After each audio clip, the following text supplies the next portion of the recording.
All right. Hi, everyone. I'm Michelle Cobb, the Executive Director of the Podcast Academy, and I'm so pleased that today we've got the On Being team to talk to us about many things about art and podcasting and all sorts of stuff.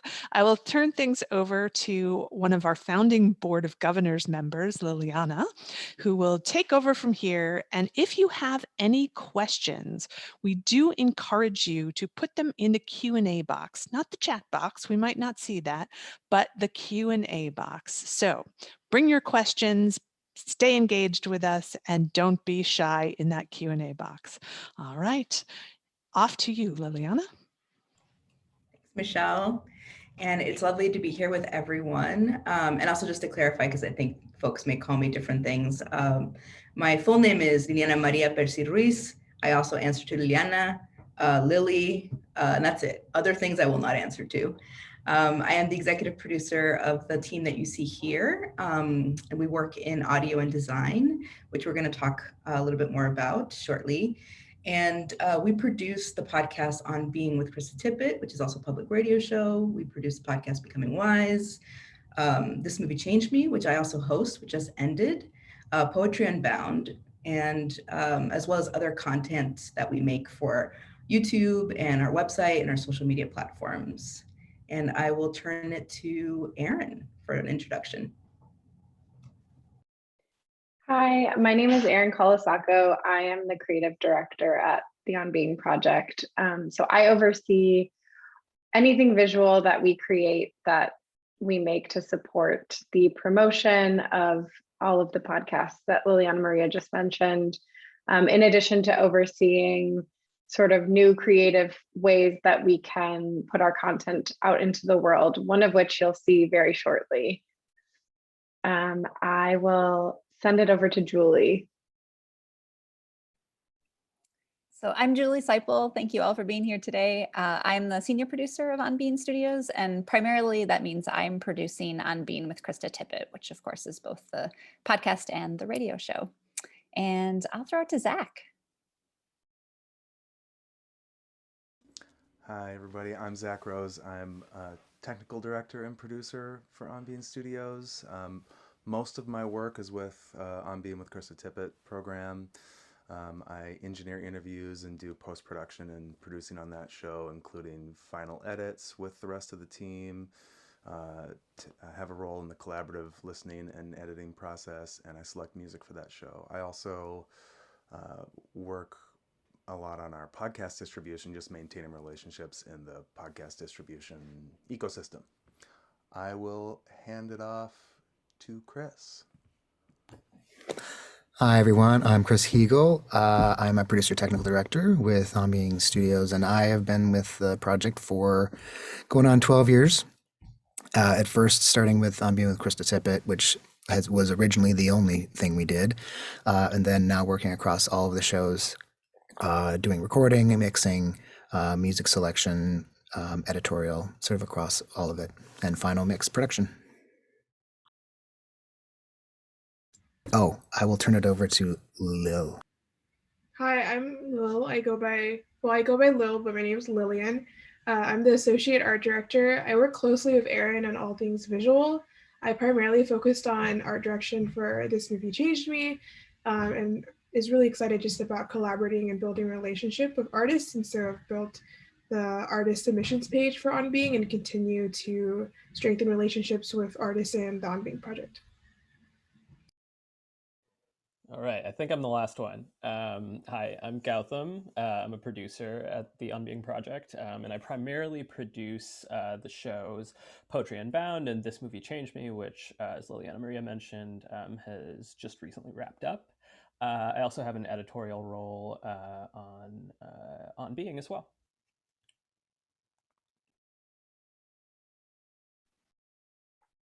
So today we're going to be talking through sort of how our process works, so that we're always working together as both audio and visual to create the full package of a show. But in addition to the shows, we also want to show you talk about some of the ways that we take a moment from a show and blow it out into its own moment or digital piece. So I thought we'd first start with an example of one of these things, which is one of our poetry films, which I'm going to share now.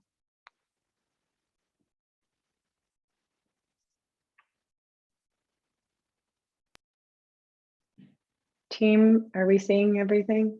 Okay. Yes.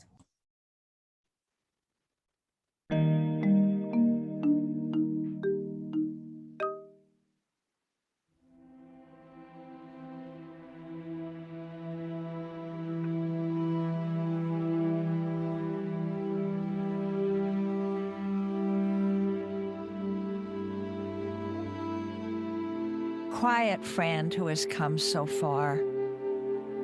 Feel how your breathing makes more space around you. Let this darkness be a bell tower, and you the bell. And as you ring, what batters you becomes your strength. Move back and forth into the change. What's it like, this intensity of pain? If the drink is bitter, turn yourself to wine. In this uncontainable night, be the mystery at the crossroads of your senses, the meaning discovered there.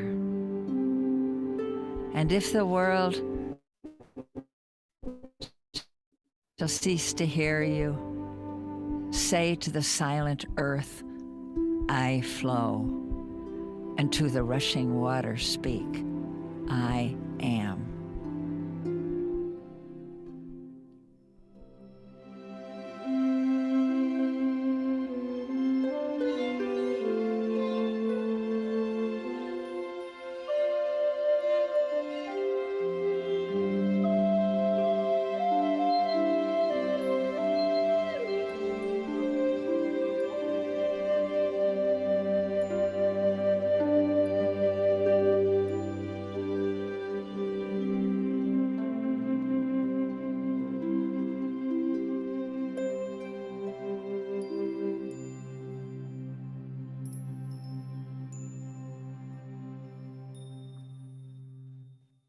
So that was an example of a moment in an interview.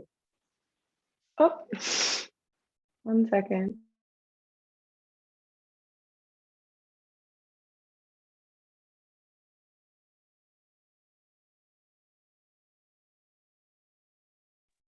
My YouTube keeps playing, even though I've closed it down. So I was hearing some additional voices.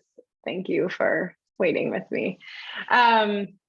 So that's an example of taking a poem that Joanna Macy read during an interview with Krista Tippett and extracting it out of the interview, which is something that the audio team helps us do, bringing it to an animator or an illustrator to create a visual representation of the poem, handing it back to our audio team for scoring, music, and all of the amazing technical things they do to make it sound amazing, and then working together to sort of create the digital presence for these films, which there's a full playlist on YouTube if you're interested in watching more of them. But that's just kind of one way that we work together to make an element of a show kind of have its own moment. But we also work together with the audio team consistently on every podcast to create artwork. So that is also something that I wanted to share, just kind of an overview, and the best place to do that is on our Instagram. So every time we sit down to listen to a show or think about sort of the key themes, we're always choosing episode artwork and creating kind of quote cards that, again, extract like a moment from the interview that we feel like will really resonate with our community. But those kind of editorial lenses and conversations are really important to the work that the art team does when we commission work. And also it's really important for the audio team to know what we're doing and how we're showing up in these digital spaces that, you know, they, like previously before the art department was formed, we only showed up on the airwaves. And so having that kind of back and forth conversation just allows us to package the episode as a whole into something that can resonate with different types of people who have different types of ways that they like to enjoy media. So I'm going to pass it over to Chris so that he can talk a little bit more about the sort of like how we work together in our listens. So take it away, Chris. Thanks, Aaron. So, I mean, we're not unique in how we work, but I think that what bringing the art together early into the process is something that we've really made it as an intention. So, I mean, every production starts with some sort of interaction with a guest, an interview generally. And from that, we immediately transcribe. I don't know how everyone works without transcription, if that's even a thing that people can even do anymore. But the written word is really important for us. And so having that transcription to work off of immediately is key. It goes into Google Docs, which allows us to really collaborate on initially with some of the folks listening early on in the process, making notes and comments within that document.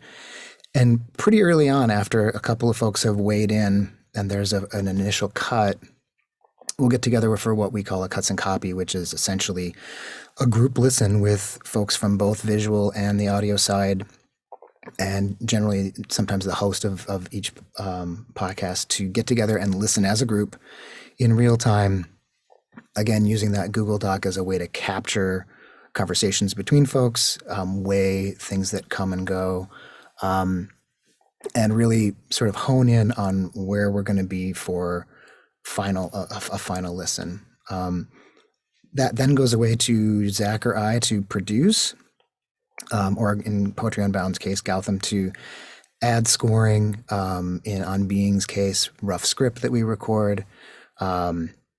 In This Movie Changed Me's case, adding clips from the films and sort of creating that soundscape within which the arc of the program lives.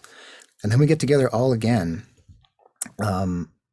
to listen to that final.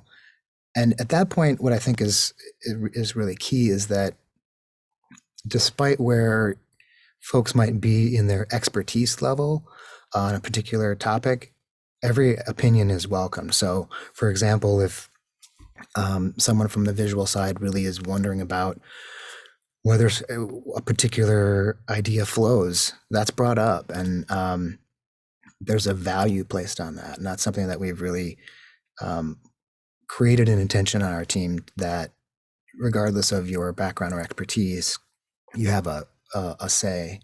Now, it doesn't mean that your idea is necessarily going to be in the final cut, but creating that space really helps us move things forward and gets us into ideas that wouldn't have come up otherwise. So the strength of our team is the diversity of our backgrounds and histories and experience, and so bringing all of those into one room makes a big difference. So yeah, I think I would turn it over at this point to Zach to talk a little bit about how we have adapted in this last year of pandemic and managed to somehow create ongoing podcasts.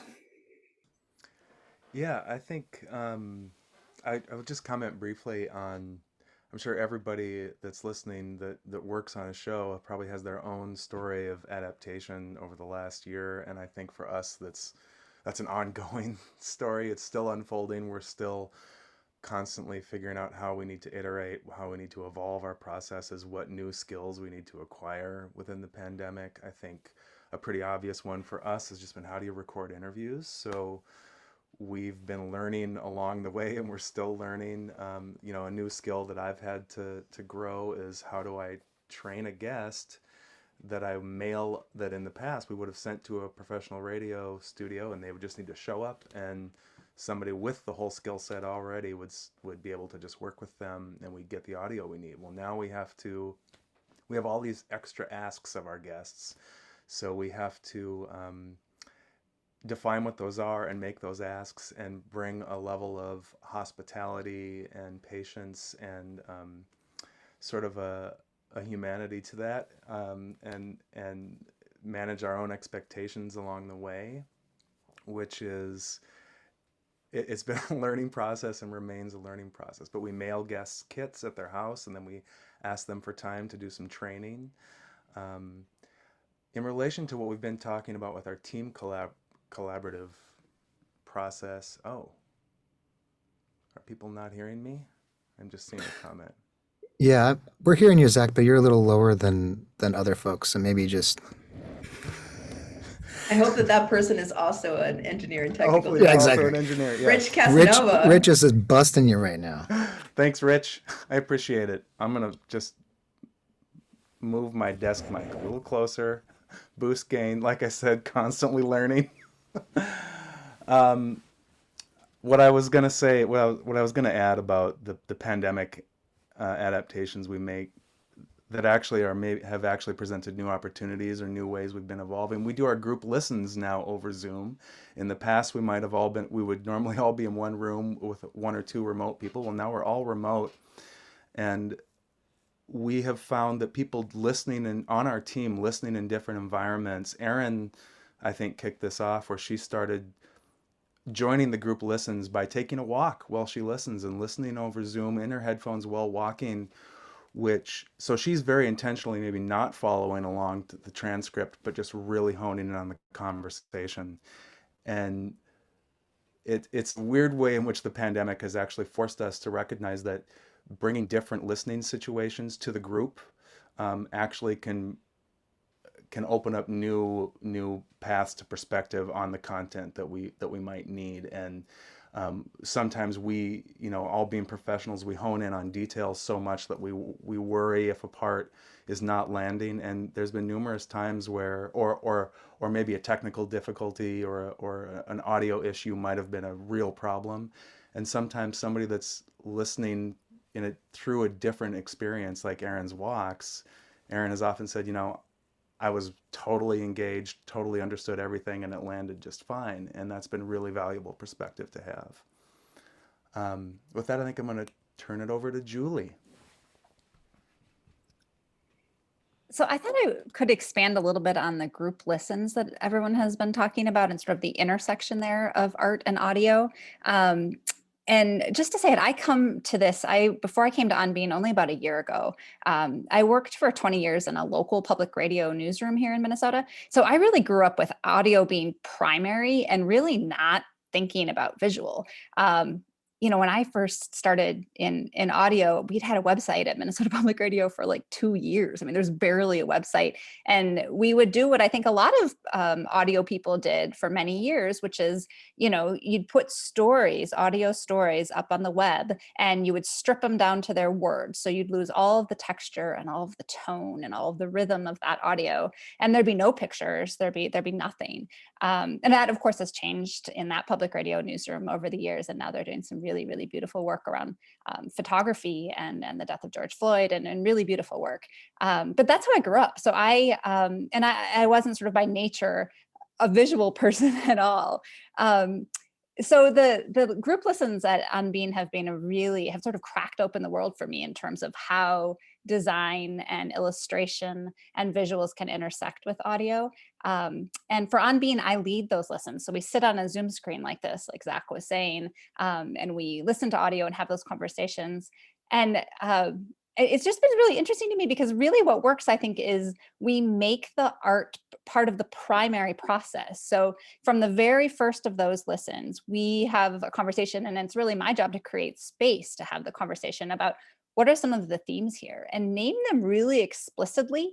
And then what happens is Lil or Erin takes those and runs with them. And, Lil was saying that she has really been developing relationships with a wide variety of illustrators. She'll take those themes and in a way that is still very mysterious to me, they will turn into illustrations for that particular episode.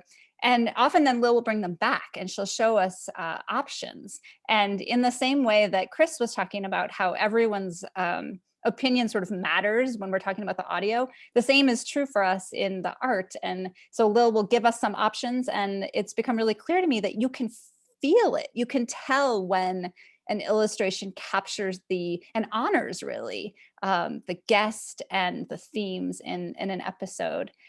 So that part too is just really interactive. And Lil will sometimes go back and work with an illustrator about tweaking something if we feel like it isn't quite right. Yeah, so that process has been really interesting to me, and I think really sort of enriches what we're putting into the world for On Being with Krista Tippett in particular on a weekly basis. So I am going to throw it to Gautam, who is going to talk, I think, a little bit about the other shows, the other podcasts. Yeah, thanks, Julie. Yeah, primarily I produce Poetry Unbound now, and most of what Chris and Julie talked about with regards to the editorial process for On Being applies to Poetry Unbound, applied to This Movie Changed Me when we were producing that show. Where the show obviously differs is in the format.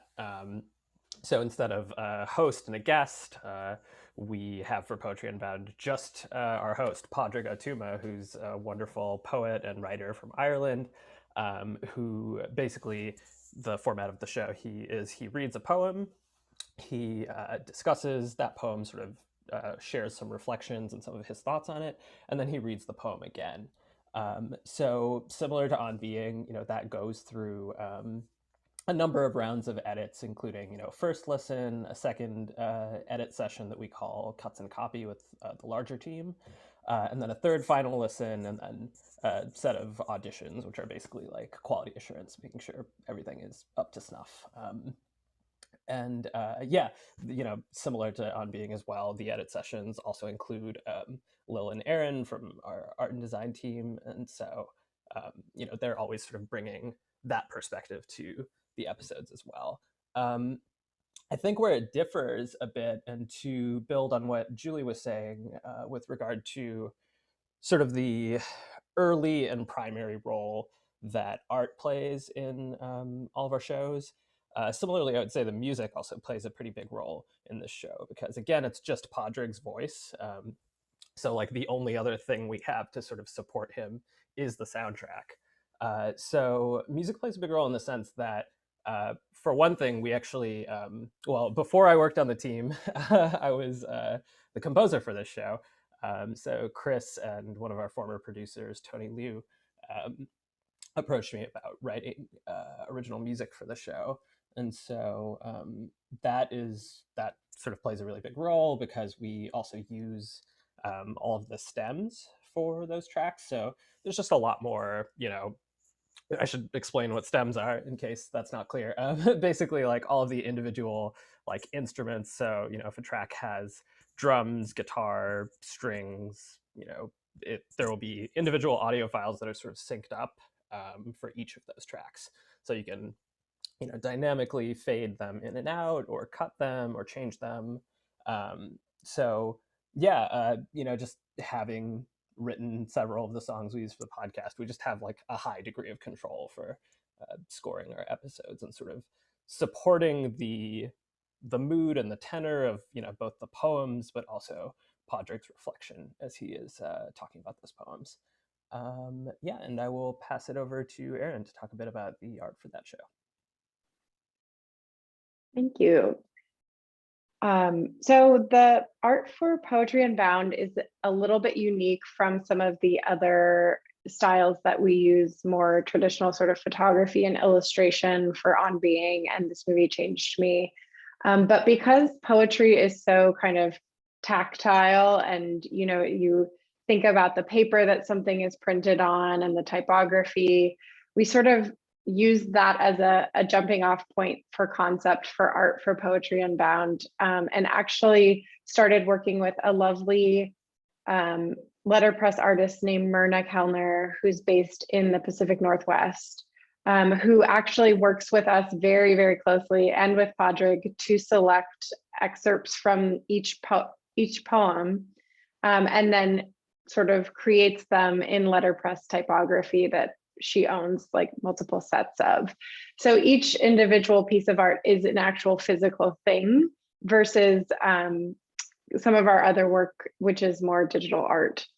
art-based. But that's been a really joyful collaboration with her. And again, like really letting the concept of the show and the sort of qualities of the show inform the concept has helped us make it kind of an even richer experience for people.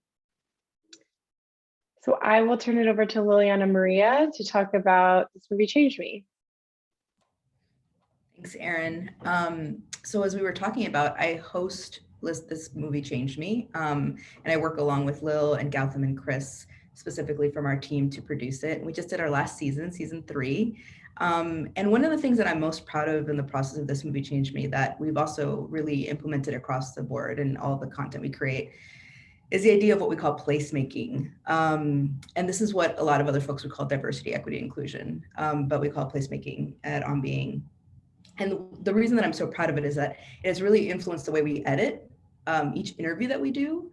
So using This Movie Changed Me as an example, we'll think about an interview that I do with Kyle Turner about Lady Bird and think about his very specific experience as a Chinese American adoptee. And we'll ask ourselves questions about representing him in the edits that we do. Have we done service to the intention of the conversation, to what he said? We're really careful and thoughtful and think through every edit that we make in every interview, and always going back to the guest and honoring the guest, and really recognizing too the identities that we have on our team and the ways in which we may not be catching certain things, we may not be perceiving certain things. And so we have really deep conversations about that, where we just name the things that we may be missing or the things that we're seeing.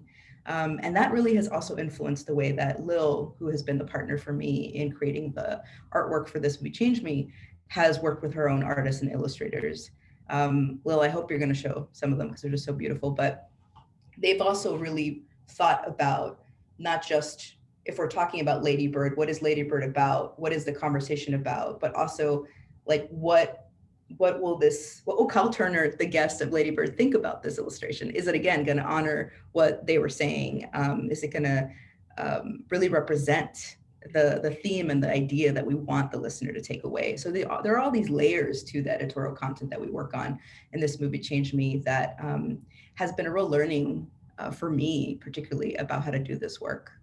Lil, I don't know if you want to hop in and talk a little bit about the intentionality that you put into the artists that you select, how you choose them, how you guide them on every episode for This Movie Changed Me.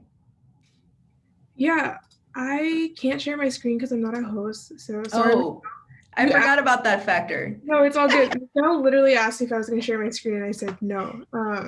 I can share it for you, I think, and then can you chime that up? Because I was like, you are now a host, so you. Oh my goodness. Okay. The voice of God, aka Michelle, came in and made you a co-host. Yeah, I feel like we can't talk about visuals without showing it, right? Like, it's just such a missed opportunity. Yeah. So yeah, this movie changed me. It has been like a super fun and also like a puzzle to figure out when it comes to art, just because our focus is movies, and movies themselves are very visual, and they have their own tone and their own like almost like vision for each movie itself. So it's kind of hard to try to tie all those movies together. And so I ended up pitching that we would work with one illustrator for the entire season so that each movie retains its personality, but at the same time we have like an overarch of a brand that ties to This Movie Changed Me. So in season 2, we worked with Julia Kwa, and then in season 3, we worked with Grace J. Kim. And the most important thing for me about my role with This Movie Changed Me is like I treated myself like more of a bridge between the editorial producer audio team and then the illustrator. And so it was really important to me to build in a process of how do we draw out the themes from early on and make sure that everyone kind of comes to the table with all their ideas and all the things they're excited about for each episode, and then communicating that to Grace. So pretty much as a team, we would do the listens as we've talked about, and then I would lead a conversation about like, what are the themes? What's the tone? What do you want to see? What are some really memorable things about the movie? And then really communicating that into an illustrated brief with Grace, and then working with her on sketches. She might come back with sketches and I might be like, okay, this definitely doesn't work. Let's work on that a little bit more. Some movies are really straightforward, and Grace got that immediately. But it was, I think the key thing with Grace was that she had this ability to work as an artist that reimagined worlds in a way that really complemented movies. And so it's really important to find like the right creative partner in that as well. And then I think the other key theme that I was trying to lean into for This Movie Changed Me season 3 was how do we reflect the community back to itself. And so you can definitely see that in the trailer illustration that represented the season itself. Or I think what we were trying to focus on was like, how do we make the illustrations reflect how the guest feels when they watch the movie themselves, rather than how do we make an illustration that just represents the movie themselves. Because I think the most special thing about This Movie Changed Me isn't that it's a podcast about how great the movie is. It's more about like this movie emotionally like touched someone to change their life in some way or form. And so we wanted the illustrations to also be that effective and that feeling as well. Is there anything else you'd add to that, Lily? Yeah, I was just going to actually point out in that screen that the bottom right-hand corner is actually the illustration for the season, which you were just talking about, which I love the conversation we had about that, because you and I said, you know, the reality of making this last season during a pandemic meant that like we weren't in movie theaters anymore, right? Like people are at home, they're often watching them by themselves. And I love how you worked with Grace to capture that feeling of isolation, but also comfort. Like we talked about the colors in that illustration and how we didn't want it to be a dark image, right? We wanted also to showcase how a movie can really find you at a place that can be lonely or sad or happy and just meet you there, right? And so I think that the illustration that you worked on with Grace for the season really captured that. I'm curious if you want to talk a little bit about too, because I appreciate the discussion that you and I had about Real Women Have Curves in particular in that illustration, because, you know, we were being very careful. The guest was, you know, Mexican Iranian, you know, Virgie Tovar. And the movie itself is about a Mexican American character played by America Ferrera. So it's like, yeah, I was going to say how we can point to the illustration there. And if you could just share a little bit about the discussions we had, because I think what it does is show the thoughtfulness and the care that we take into making sure that we represent, in this case, both the movie and the movie's character, but also the guest, the very specific Mexican identity too. Yeah, so I think the main concept that we're trying to illustrate was that America Ferrera was walking between two worlds. And so we were trying to differentiate between like her community in LA, her Mexican American community in LA, and then like New York, which is what she was like working towards and trying to find herself. But I think it got a little more complicated than that because we didn't want the illustration to make it look like she was leaving behind something in a negative way and going towards a better community. That's definitely not what we're trying to go for. And so originally the sketch was, the house was like all shadow, like all dark. And so it made it seem like negative in some connotation. And so, you know, Lily had suggested like, what if it was like full colors to like really represent the community? And so, you know, I came back to Grace and I was like, what do you think of this? And Grace was actually like, no, like compositionally, that would be too busy. It wouldn't do the piece justice. It'd be really distracting. You couldn't really tell like if there were two different worlds we're depicting, it would make it look as if there was like one full world and you'd be kind of confused about maybe the house is in New York. So it was a lot of back and forth. And ultimately I was like, okay, so if that doesn't work, what if we did like some sun rays to show like some complexity with that, the house, and to add detailing to that a little bit more. And so it was like back and forth there. But yeah, I'm really grateful that, you know, Lily like hears me out when it comes to art things like composition and like priority and hierarchy and all that stuff. And so we're really able to work at the intersection of editorial strategy and like also art. It ultimately captured, I think, the end result, exactly what the movie's about, which is it's complicated, right? There's not just one identity that the character and the guest is holding. And so I think that the little details that maybe a lot of folks won't miss unless they really kind of pay attention to that half shade between the sun and the darkness, it just shows perfectly where the character is. So it's an example to me of the way in which our team is so thoughtful in the discussions we have and the intentions we have in all the work that we do. So I think we've kind of covered everything, and I'd love to leave some room if folks have any questions for any of us. As Michelle said, there's a Q&A window there in Zoom if you do.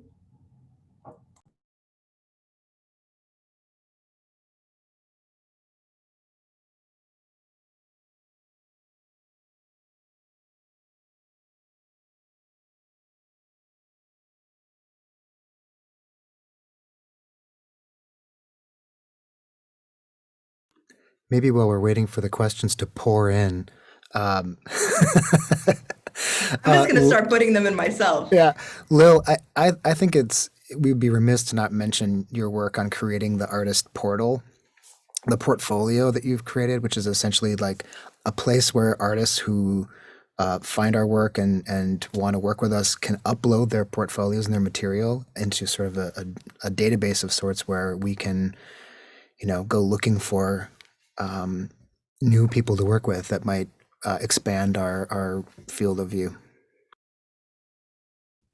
Yeah, thanks for that, Chris. I will share my screen.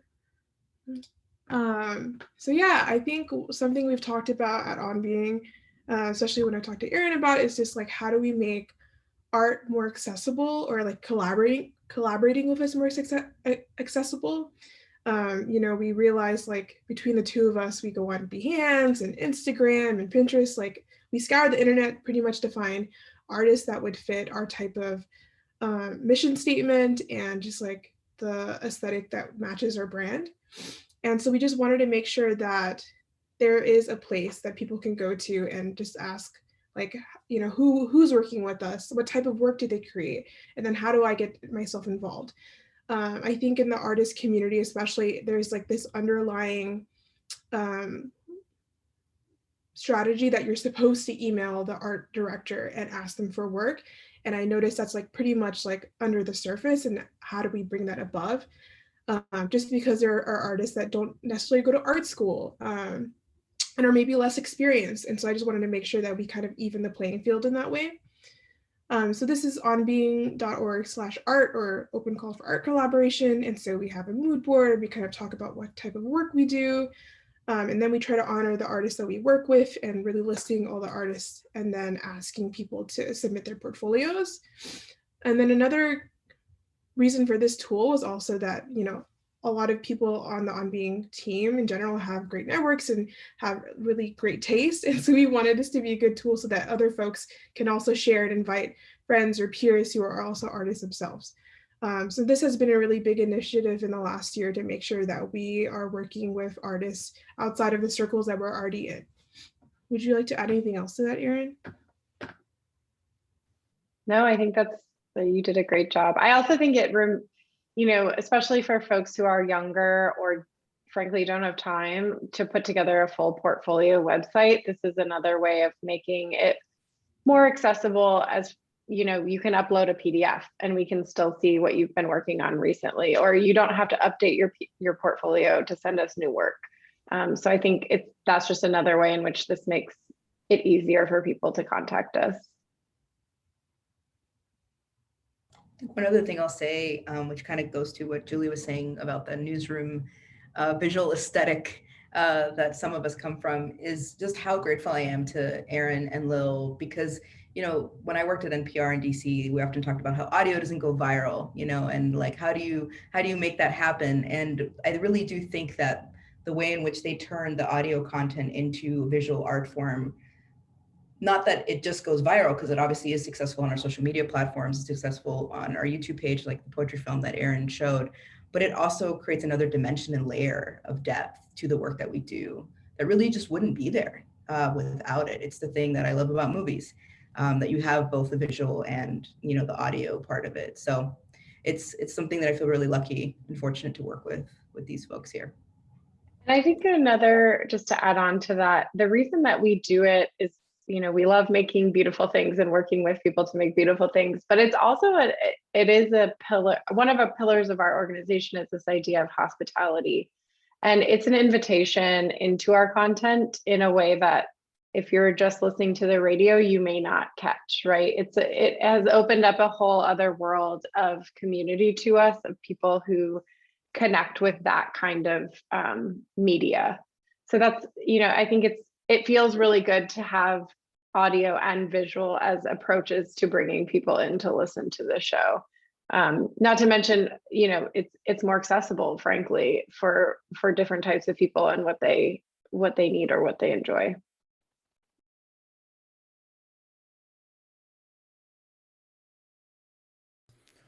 I would also add to that it's been fascinating for me to work in this team where these these goals are really married together in this way, are really merged in this way. And I think that one thing that we didn't mention, but it's so built into what we do, this really started as a radio show, and we still are a radio show.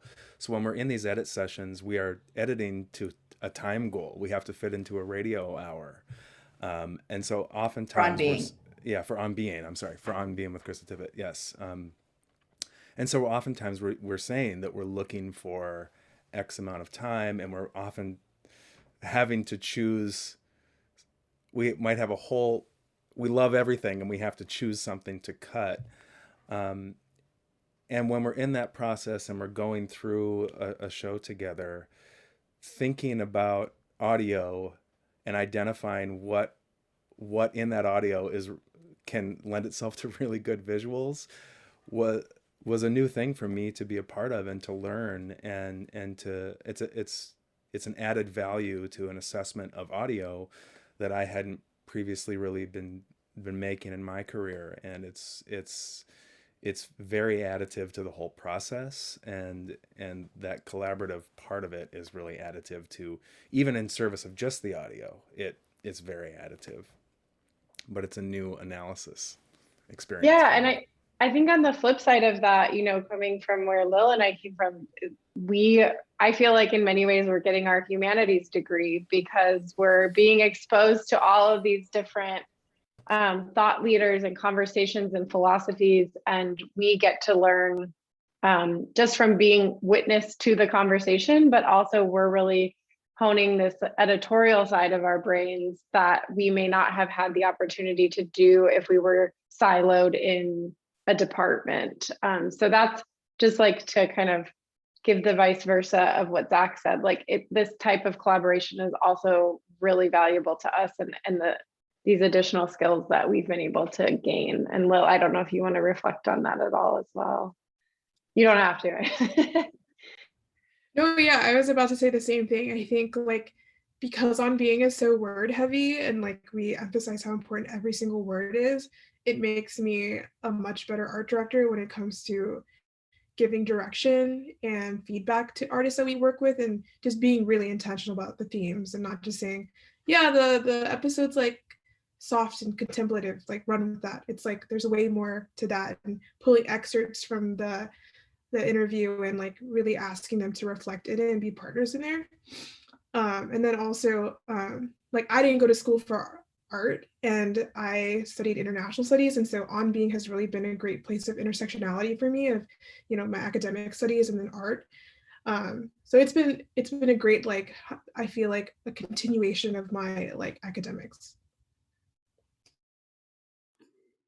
Well, and also just thinking about it's opened up new ways for us to use our archive, right? So On Being goes back 15 years. And as Julie was saying, the first 8, 9, 10 of those, there was not a whole lot of, use of audio in a visual medium. And we had a beautiful website and all that. But thinking about what do we have that is this rich archive that we can repurpose in some way. So an interview may not be, may not hold up, in terms of time, but there's wisdom in each one of them. And so we've gone back. So that Joanna Macy video that we watched at the beginning was from an audio recording from 2008, I think, or maybe it was 10, but it was an old recording. It was just sitting in the archive, and that show hadn't been rebroadcast for a while. But when we went to look intentionally through our archive of, we've interviewed a lot of poets and they've read a lot of their own work. What can we do with that? And so in addition to doing the poetry films, we created an entire space on our website that is all of the poetry that's been featured in On Being, as well as Poetry Unbound, each one produced individually as its own shareable audio experience. So it's sort of it's given us a new way to think about what do we already have that we can repurpose that will land with our community. I feel like we should be clear that, so many people are doing this good work now, right? You look around and newsrooms all over the place are doing incredible work. It's just that Chris and I are old. And when we were growing up, we weren't yet thinking about that collaboration. And even I would say in some of the more recent work that I had done, at Minnesota Public Radio before I came over, the visuals were incredible, but the process wasn't collaborative. So you'd make your audio and then you'd sort of hand over the finished product, and the visual team would get to work. So I think what has been sort of what has opened up the world for me in the last year at On Being is making that collaborative from the start. That wasn't something I had experienced. No, it is unique in media organizations across the board, actually. Most of the time, that is still the process that people take, is you make the content, then you hand it over to the visual folks. And this is the difference, is doing it at the same time. And I think that that's one of the reasons why it works so well. Well, if folks don't have questions, I guess we'll leave it maybe like a minute of silence. You can just uncomfortably sit in silence. Well, that was certainly a lot of great information. I'm super impressed by the collaboration that you guys have and the inclusivity. Obviously not surprised, but thank you for sharing that with us. I will remind everyone in our audience, while they have a chance to think of any last questions, that you can vote for the Ambies right now. Between now and May 4th, all you have to do is log in to the podcastacademy.com, go into the back end, go to quick links, click on that, and that will bring up a link to the voting area and the password. Once you've signed in, you'll be signed in there. We encourage you to listen to your heart's content. We have 23 categories that all need voting. And we do encourage you to start with the talent awards first. Many of those talent award shows are also in one of the genre shows. So by listening to the talent categories first, you'll actually be doing double duty. We ask you to pick your top 3 shows from each of the nominations. And, you know, we are very excited for May 16th when we will be revealing the winners. But we do want to make sure that everyone has a chance to have their voice heard. We know that that is a struggle in some parts of this country right now. So here's your chance to vote. I want to say thank you to the whole team here for your great insights. And we do actually have a question. So Great question from Steven. yeah, go take it away. Do you use clips from the audio of movies in the Movie That Changed Me podcast? How do you get clearance to use them? This is a great question that kept me up in fear of lawyers for a bit, just so you know, Stephen. So we do use clips, and I could not find, as anyone who has worked in podcasting knows, like any way, any kind of like guidance on what to do about movie clips in podcasts specifically. There's a whole other discussion that I'm sure Gautam, Chris, and Zach could have about music in podcasts and radio, but there was no guidance on it. And so then I actually tried to reach out to the studios that represented these movies that we were featuring and got no response. So I basically decided after the first season, when we weren't actually crediting the studios for the clips, that we would, do something and then ask for forgiveness later, hoped that nobody would sue us. And then the second and third seasons at the end, we actually do very intentionally credit each one of the studios that made the movie that we're featuring. Because we don't advertise on our podcast. So because of the fact that we're a nonprofit, because of the fact that we're not advertising, I hoped that we could kind of get away with it. And thus far, no one has asked anything.